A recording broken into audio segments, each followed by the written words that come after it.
Good morning, everyone. I'm here today to tell you all, and of course the British people, that Britain needs reform. Britain needs Nigel Farage as Prime Minister.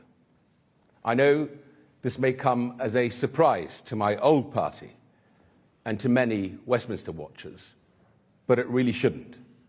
And it certainly won't come as a shock to the tens of millions of hard-working, patriotic, decent people up and down our wonderful United Kingdom, from the Highlands of Scotland to the bottom of Cornwall, from rural Wales to the beating heart of London. We can all see that our beautiful, ancient, kind, magical island story has reached a dark and dangerous chapter.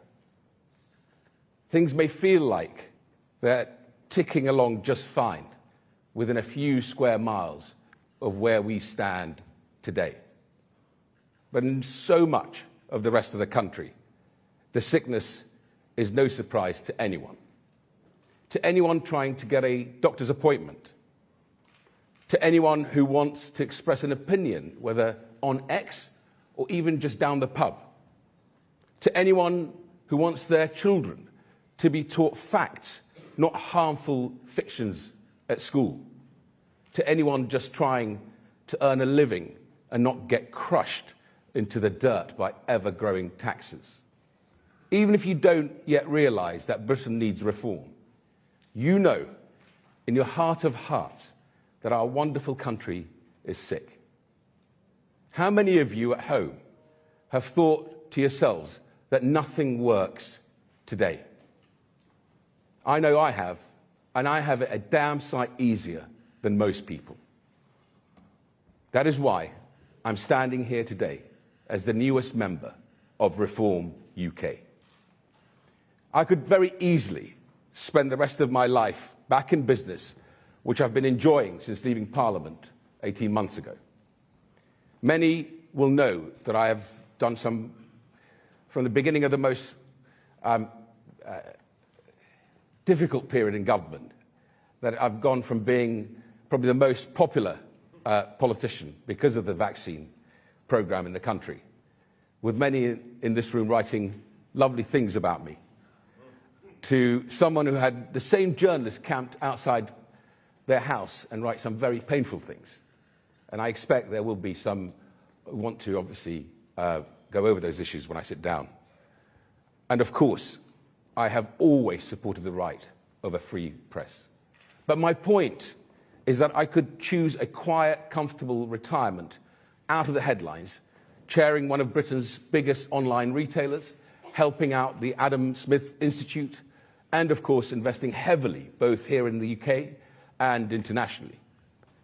But I also know a thing or two about growing up in a country that is fundamentally broken, riven by sectarian strife, economic depression, and cratering living standards. So I have decided not to stand by and watch that happen to the country that took me in and let me live my British dream.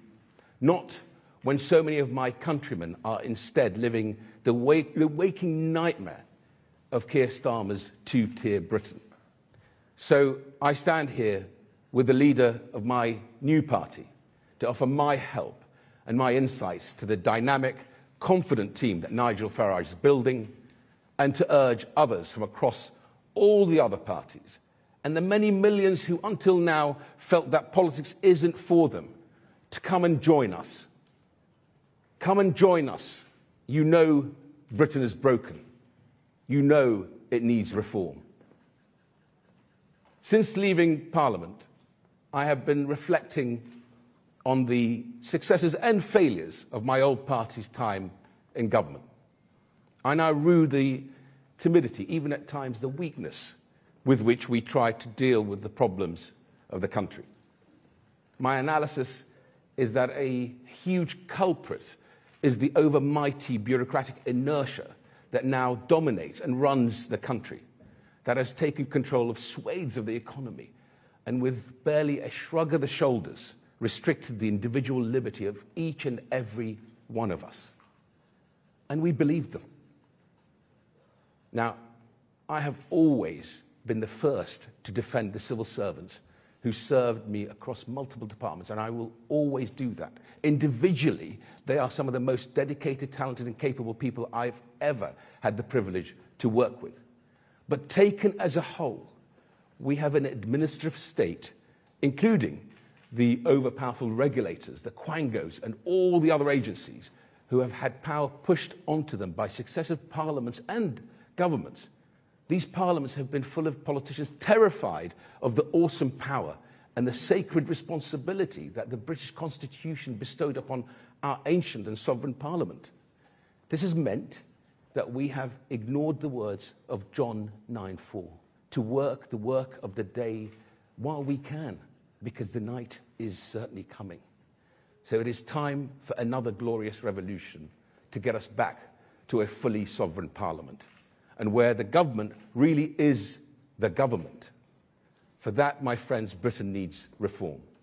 My old party, and by definition, to some extent, me personally, should share some blame for the continuation of the Blairite constitutional vandalism and our failure, to coin a phrase, to take back control from the entrenched powers of the unelected bureaucracy.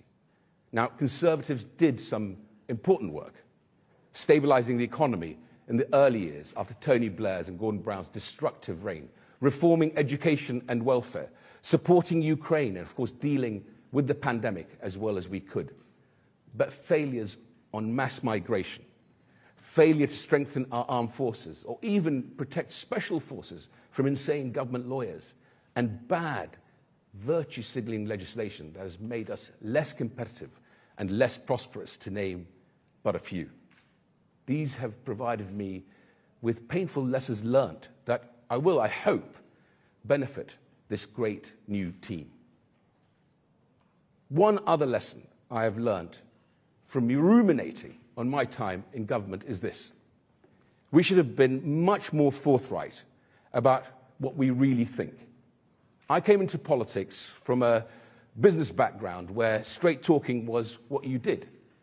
I probably picked up too much of the bizarre politicians speak of trying to talk around an issue rather than tackle it head on.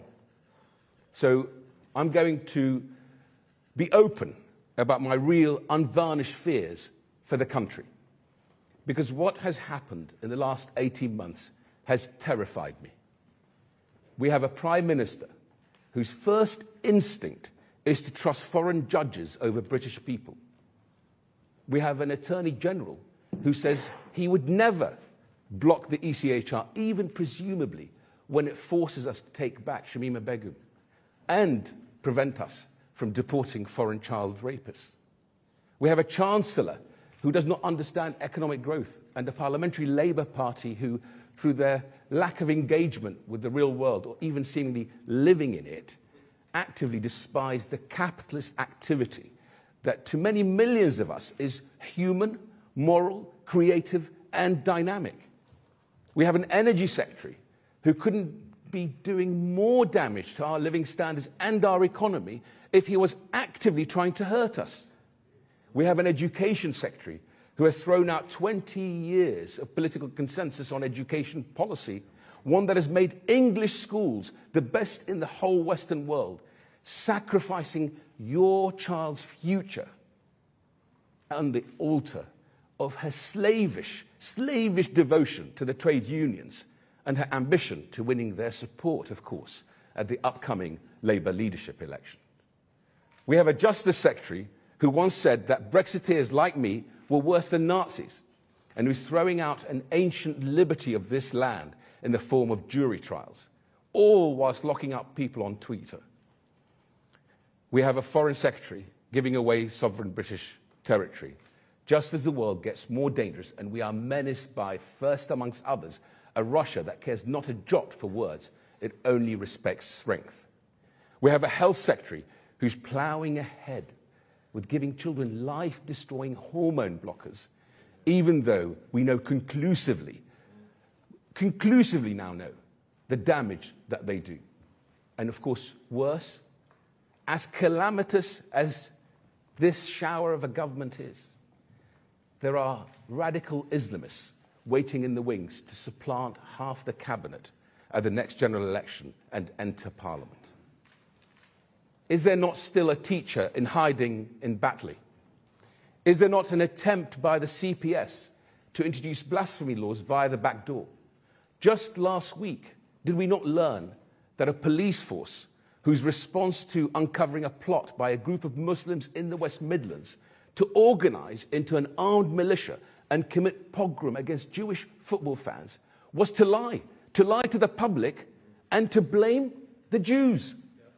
This is a sickness deep in the heart of our country that for 40 years we have let fester. We should have nipped political Islam in Britain in the bud the moment there were protests against an author for the crime of writing a book.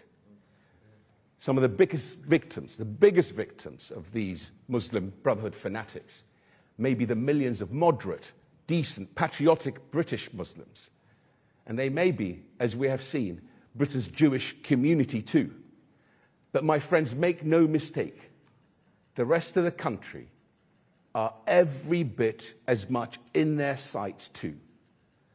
And the only political leader who has spoken up about this at great personal threat, who has pledged to ban the Muslim Brotherhood and the whole sinister fifth column in Britain, Nigel Farage, the man sitting by me now. I am inspired by his willingness to say difficult truths rather than hide behind a comfortable lie. I'm inspired by the fact that he and his team understand the radical changes required on our economy to save us from the impending debt trap. I'm inspired by their understanding that we need a foreign policy, one that ruthlessly seeks the British national interest. I'm inspired by their concern over the broiling social tensions out there in the country, and, in my view, the undervalued risk of sustained civil unrest if we don't get back on track. In short, ladies and gentlemen, I'm inspired by reform. Our best days can lie ahead, they really can, and we can move into a glorious future. But at the moment, Britain is broken. Britain needs reform. I have joined this movement to put my shoulder to the wheel to help it. I encourage others to join us too. Thank you very much indeed.